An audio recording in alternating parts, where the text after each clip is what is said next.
Good afternoon, HF, and welcome to another edition of the VTV Announcement Show. I'm Michaela Taylor. And I'm Nate Locker. We're nearing the end of the week already, and believe it or not, the countdown to the end of the year is getting smaller. We mapped it out in class today, and seniors, you only have 29 school days left this year. The rest of us have 34 days, but this also includes next week when we all have all-school testing. Either way, we're getting close. Sorry about not having a show yesterday. We weren't able to film Family Feud after the break, but we'll have new episodes all next week, so no worries. In fact, we're looking for some new teams to compete against our new champs from the science department. Mrs. Watkins is wanting to win that $100 like she did a few years ago. So if you have a group of 5 that thinks you can stop her, make sure you sign up at www.vikingtelevision.com. Don't forget, prom tickets are on sale in the campus store for the big night on May 7th. There's a limited number of tickets being sold, so make sure you get yours in advance. Speaking of prom, nominations for prom court and king and queen will also be starting up after next week. Nominations are being done a little differently this year, and VTV will have all the information you need to get nominated for court sometime next week. We have a very short list of announcements today. Crazy that as busy as things are around here that there aren't many announcements, but hey, here's what we got. Celebrate the EDA 2022 Art and Literary Magazine by attending our annual showcase on Wednesday, April 20th in E1 at 6 p.m. to 7:30 p.m. This is a free event that will include music, staged readings by Poetic Expressions Club, and snacks and cake. Magazines will also be on sale for $5. Fancy and Free Prom Dress, a store in South Holland, is sponsoring its 3rd annual dress giveaway this Saturday, April 9th. The store receives donation and has well over 150 new or gently used dresses to give away.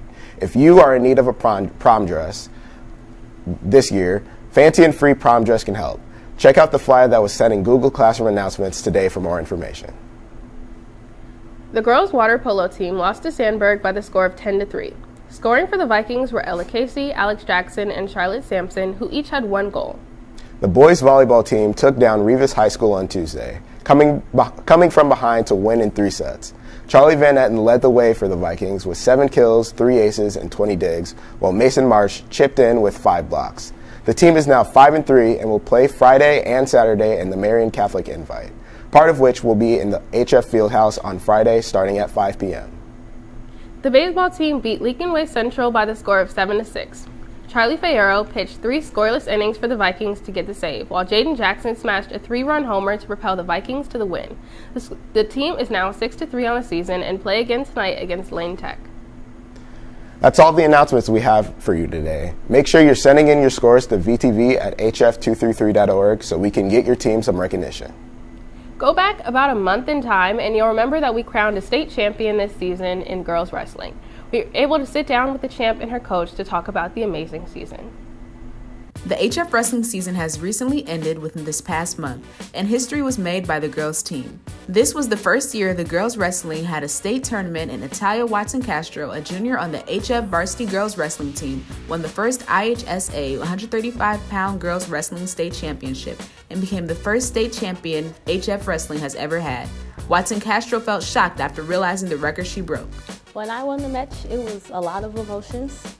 There was no specific feeling. It was just a lot of joy. Her coach, Scott Anderson, feels pleased with her performance as well.